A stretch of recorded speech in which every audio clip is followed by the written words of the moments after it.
André, fica aqui com a gente. Nosso próximo assunto é a liberação do saque do Fundo de Garantia, ainda este ano, que está em análise pelo governo e que pode ficar abaixo do previsto inicialmente. Técnicos da área econômica falam num valor fixo para cada contribuinte. O governo estuda liberar até R$ 500 de cada conta de FGTS, ativa ou inativa, a partir de setembro.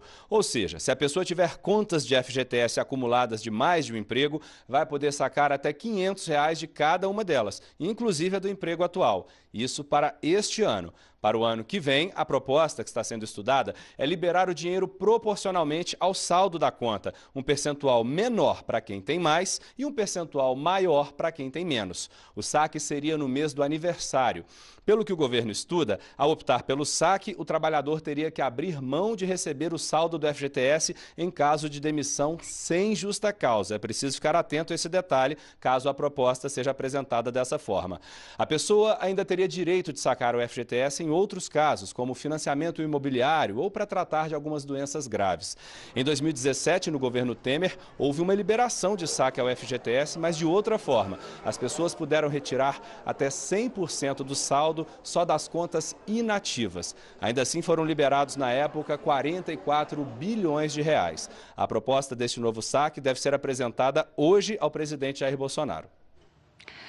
Otávio Guedes, enquanto a gente assistia aqui a matéria, a reportagem do Vinícius, eu comentava com o André, bom, foi um balde de água fria, né? Porque a gente veio esquentando esse assunto ao longo da semana passada e dessa, uma expectativa para que esse dinheiro saísse num maior volume, a expectativa inicial de 42 bilhões só com saques das contas do FGTS, tirando o PIS/PASEP, e agora essa limitação que seria de R$ 500 num primeiro momento. Só que o André comentava que mesmo que fosse aquilo, não teria um impacto tão grande assim como a gente imaginava, né?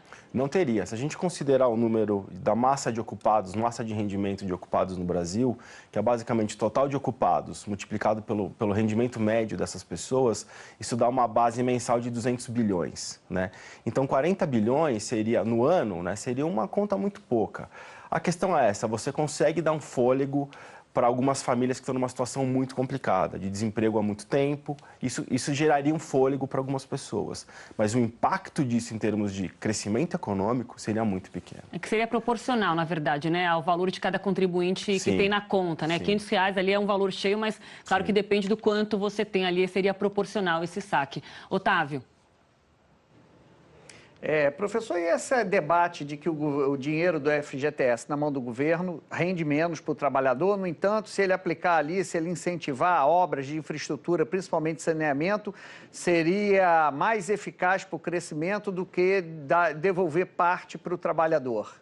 Eu acredito nessa segunda parte, né? Realmente, a rentabilidade do fundo de garantia ele é muito baixo, né?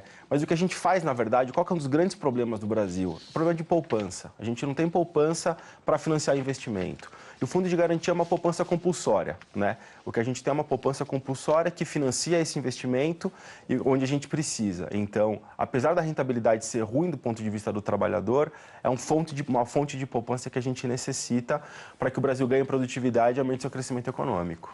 Falando de números no horizonte, André, para a gente fechar. Hoje sai o IPCA 15, né, do mês de julho. Em junho tivemos uma taxa baixa para o ano, a mais baixa, 0,01%.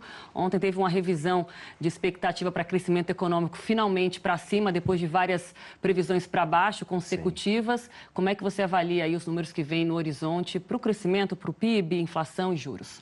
O crescimento esse ano, segundo o Boletim Focus do Banco Central, deve estar alguma coisa perto de 0,8%.